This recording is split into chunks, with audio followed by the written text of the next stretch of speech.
A ruthless landlord hides his dirty fortune inside the walls of an abandoned building. But when a broken, homeless handyman stumbles upon the hidden cash, destiny flips upside down, turning one man's misery into a miracle and another secret empire into a ticking time bomb. Toby was known in the neighborhood as the man who could fix anything. From leaky taps to broken windows, he was always the first person people called when something went wrong. He worked tirelessly, often from dawn till dusk, moving from one small job to another with a toolbox in hand and hope in his heart. Yet, despite all his effort, life never seemed to reward him. The money he earned was meager, small, crumpled bills that disappeared the moment they touched his hands. Rent, food, school supplies, medicine. There was always something that needed to be paid for. Each month felt like a race he could never win. His wife tried to stretch their limited budget, and his daughter, too young to understand, would ask for things he couldn't afford. Each time he said maybe next time, it broke a small piece of his spirit. The harder Toby worked, the deeper he seemed to sink into poverty, and the crushing weight of unpaid bills became a constant shadow over his once hopeful life. Rent day had become a nightmare for Toby. Every time the month drew to an end, his stomach knotted and sleep became a distant dream. The little he earned barely covered food and transport, and now his daughter's school fees were due. With trembling hands, he knocked on Peter's door, praying Peter would show a little kindness. "Mr. Peter," Toby began softly, hat clutched in his hands. "Please, I need more time. I've got part of the rent now, but the rest, I want to use it to pay my daughter's school fees. She deserves an education." Peter leaned against the doorframe, his expression hard as stone. "Toby, this is not my problem. You signed an agreement. I want the full payment today." "Please," Toby pleaded, desperation lacing his voice. "Just one more week. I'll work extra hours, I promise." "No more excuses," Peter snapped. "If you can't pay, you can't stay." A week later, Toby returned home to find his family's belongings dumped unceremoniously on the street. His daughter clutched her school books and cried while his wife tried to hold back her own tears. Humiliated, Toby could do nothing but gather what was left and move his family into his sister-in-law's cramped apartment. Nights was the worst. As he lay awake on the thin mattress, staring at the peeling ceiling, thoughts tormented him. "How is it," he whispered to himself, "that I fix everyone else's problems but can't fix my own life?" The question echoed in the darkness, unanswered, as shame and failure gnawed at his heart.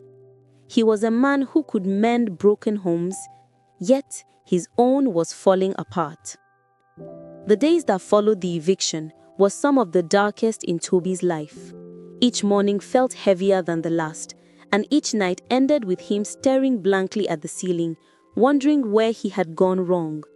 The shame of failing his family, of watching his daughter's eyes dim with disappointment and his wife's forced smile, trying to hold their world together, gnawed at his spirit.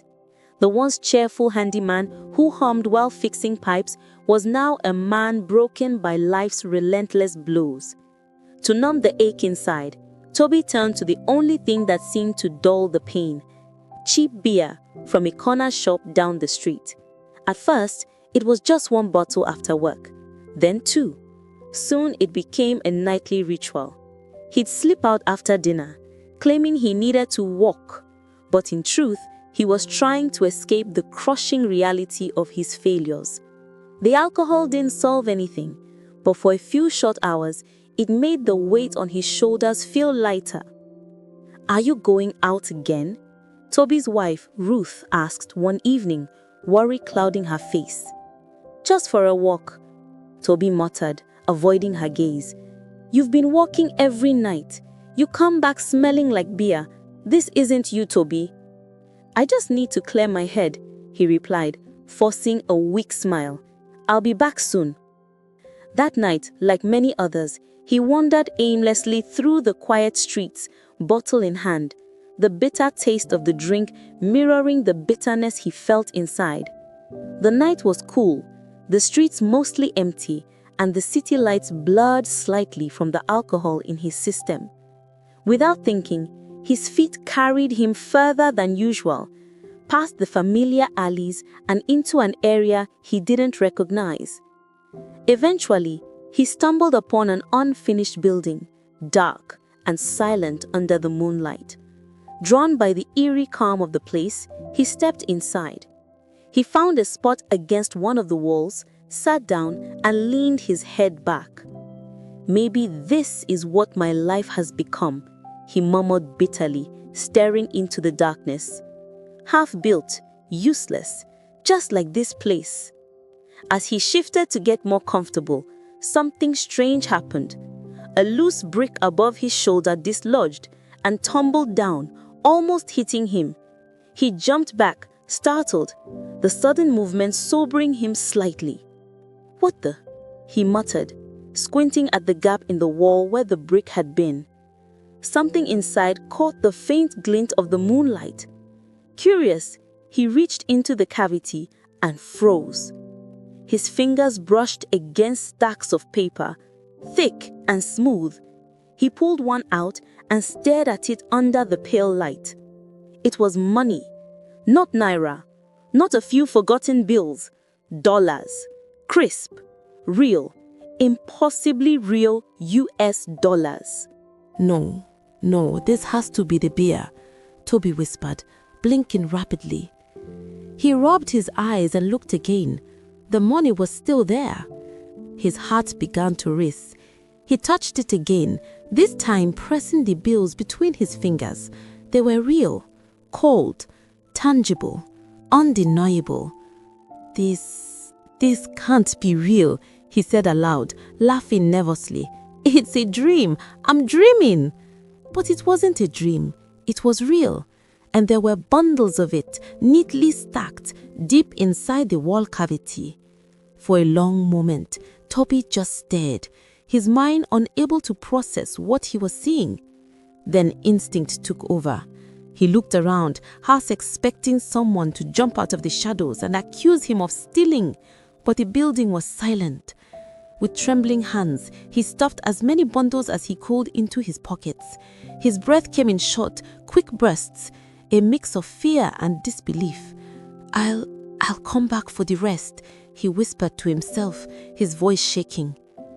Before leaving, he stepped outside and scanned the area for a landmark.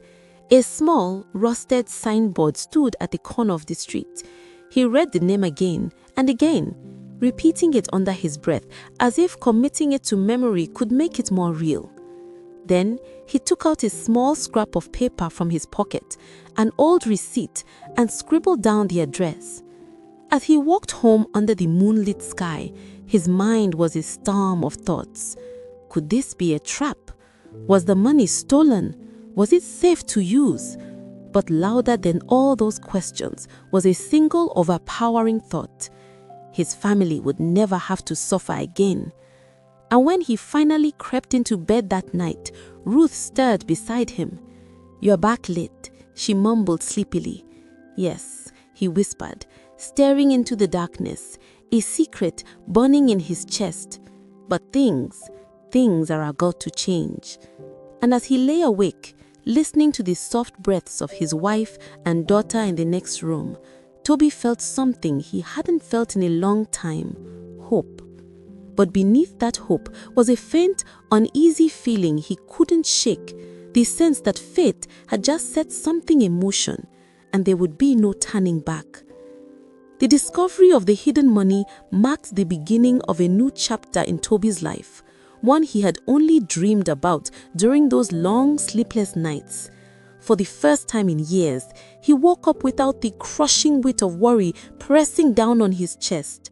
The morning after he found the cash, he walked through the bustling streets with a confidence he hadn't felt in ages. There was no hesitation when he stopped by the school to pay his daughter's overdue fees in full.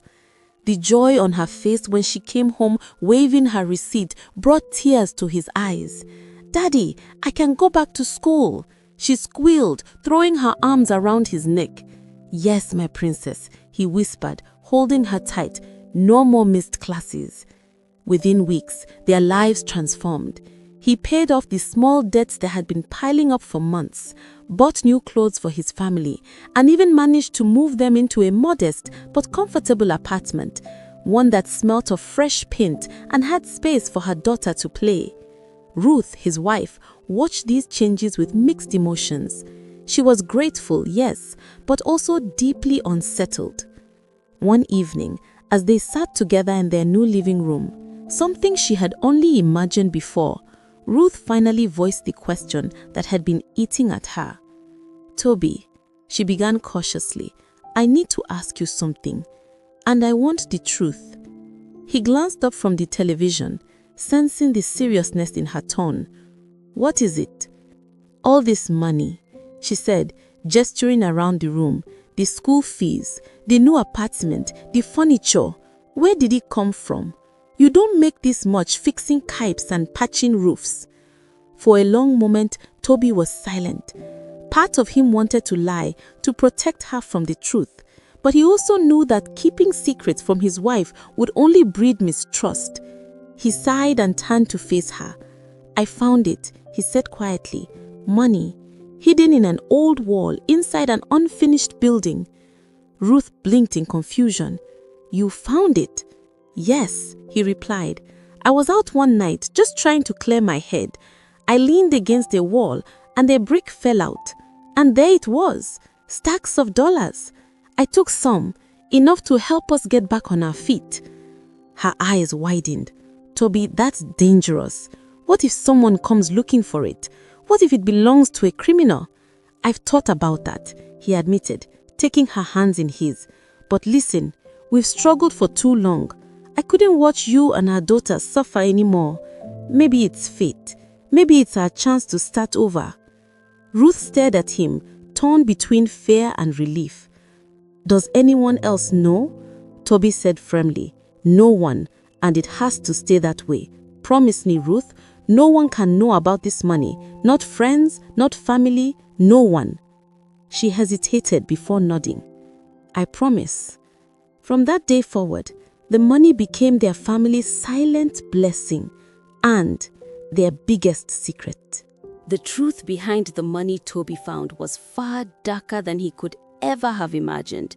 What he didn't know was that the crumbling, unfinished building where he'd stumbled upon his miracle was more than just an abandoned site.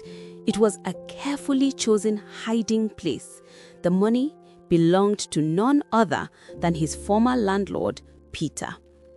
Behind his cold, arrogant exterior, Peter was more than just a ruthless rent collector. He was a seasoned drug dealer who'd built a secret empire in the shadows. He was clever, calculated, and cautious. Every dollar he earned from his illegal trade was hidden far from his home, far from any place the police could easily connect to him. The abandoned building was one of his safest hiding spots, a place no one would think to search. Over the years, he had stashed hundreds of thousands of dollars there, confident it was untouchable. To the outside world, Peter was clean. The police had investigated him several times, but they could never link him to any of the crimes they suspected. He had no suspicious bank accounts, no incriminating evidence at home, and no known associates willing to testify against him. On paper, he was a simple property owner, greedy and heartless, yes, but legally innocent. One afternoon, weeks after Toby had discovered the hidden fortune, Peter decided to retrieve some of his money.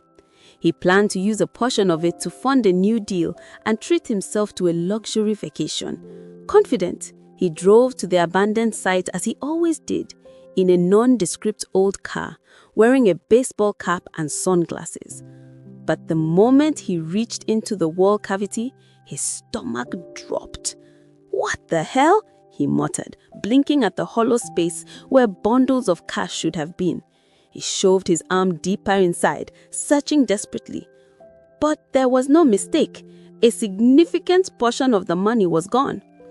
Peter stumbled back, confusion and anger surging through him.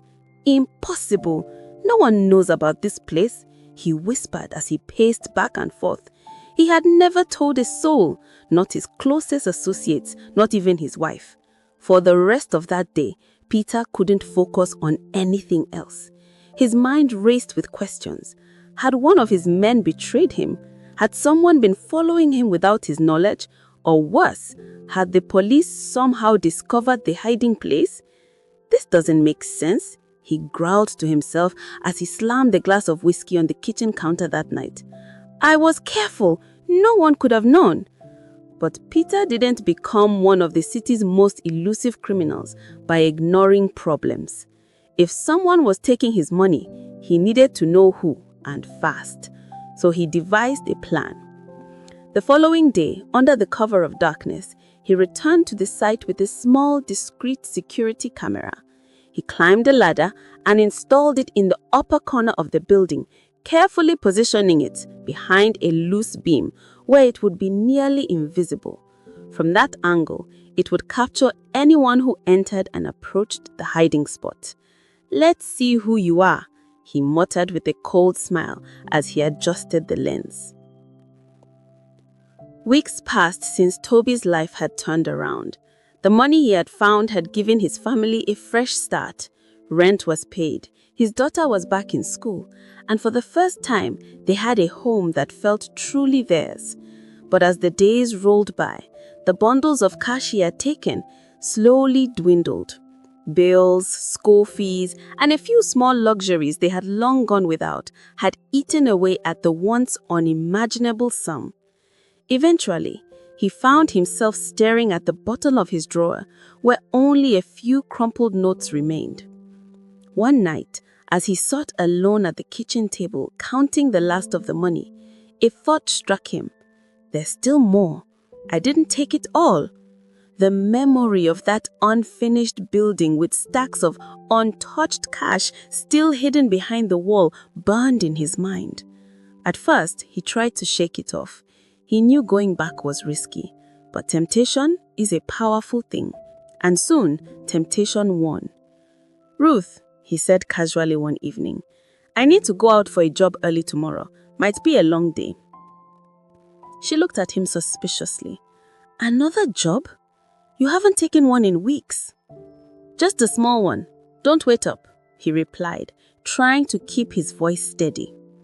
The next night, under the cover of darkness, Toby returned to the abandoned site. This time, he was prepared, a sturdy duffel bag slung over his shoulder and gloves on his hands. He moved quickly and quietly, like someone on a mission. Within minutes, he had emptied the cavity completely, stuffing the last of the bundles into his bag. His heart pounded in his chest as he walked home, but a smile tugged at his lips. One last time, he told himself, then I'm done. But he wasn't the only one watching. A few days later, Peter sat in his dimly lit office, sipping whiskey as he scrolled through the footage from the hidden camera. He leaned forward as movement flickered on the screen, a figure sneaking into the building.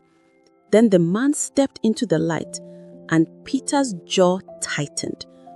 Toby, he whispered. Peter stared at the screen in disbelief, replaying the footage again and again. It can't be, he muttered. Rage consumed him to think that the man he had evicted, the man he had thrown out like trash, was the one stealing from him was too much to bear. And worse, Peter couldn't understand how Toby had even found the money. Someone must have told him. Someone was betraying him. That night, Peter made a call. Find him, he told his men coldly, and bring him to me, alive. It was just after midnight when they came. Toby was deep asleep beside Ruth when the front door crashed open.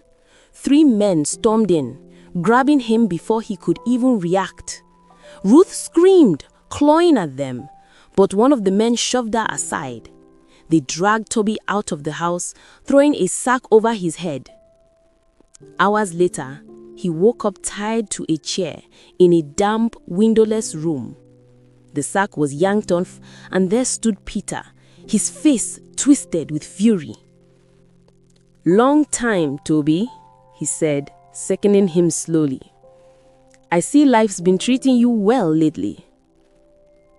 "Peter, Peter," Peter stammered, his voice shaking. I don't know what this is about." Peter slammed his fist into the table. "Don't play dumb with me. You stole from me, my money." "I swear, I didn't know it was yours. I found it by accident. I didn't even know anyone had hidden it there." "Lies!" Peter roared. "Who told you about it? Who are you working with?" "No one," Toby shouted, tears streaming down his face. "I was drunk. I stumbled into the building. I leaned on the wall and a brick fell. That's how I found it, I swear." Peter didn't believe a word. He nodded to his men and they beat Toby relentlessly, demanding names, demanding answers. But Toby had none to give. Finally, Peter crouched down in front of him, his voice calm but deadly. "There's one way you walk out of here, Toby. Bring me back every dollar you took." Toby's heart sunk. I can't," he whispered. "It's gone. I spent it. On my family, on rent. It's gone." Peter's eyes darkened. "Then you're going to regret the day you ever touched my money." As Peter walked away, Toby felt despair flood over him. The miracle that had once saved his family had now become a curse, and he had no idea if he would ever see them again. Days passed, and there was still no sign of Toby. At first, Ruth tried to convince herself he was fine. Maybe he had taken a small job out of town or was staying with a friend. But by the third night, fear gnawed at her heart. She could barely eat or sleep, and every time the door creaked, she hoped it was him. "Where are you, Toby?" she whispered one night, clutching his pillow. But deep down, she knew something was terribly wrong. Then she remembered his warning. Don't ever tell anyone about the money, no matter what happens. That thought kept her frozen for another day. But as more time passed and Toby still hadn't returned, she realized staying silent could cost him his life. Swallowing her fear, Ruth finally rushed to the nearest police station. "My husband is missing," she said breathlessly, "and I think it's connected to something he found. He discovered a stash of money hidden inside an abandoned building. I don't know whose it belongs to, but I think that's why he's gone." The officers exchanged serious glances and immediately opened an investigation. They returned to the location Ruth described and discovered a small hidden camera near the wall cavity. With some digging, they traced the camera's serial number to the store it was purchased from and eventually to the buyer. "Peter," one officer muttered, "the ex-landlord. If he's involved, we're dealing with more than a missing person.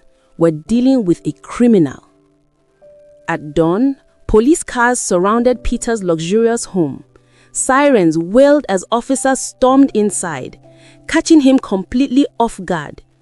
"Peter Collins, you are under arrest for kidnapping, illegal possession of money, and suspected drug activity," one officer shouted as they handcuffed him. In a locked room, they found Toby, bruised, exhausted, but alive. "Ruth, please, take me home," he whispered weakly when he saw the officers. The police seized all Peter's properties, including the hidden money. As he was led away in handcuffs, Peter lowered his head and sighed. "Only if I had extended his rent deadline, he wouldn't have been desperate, and none of this would have happened.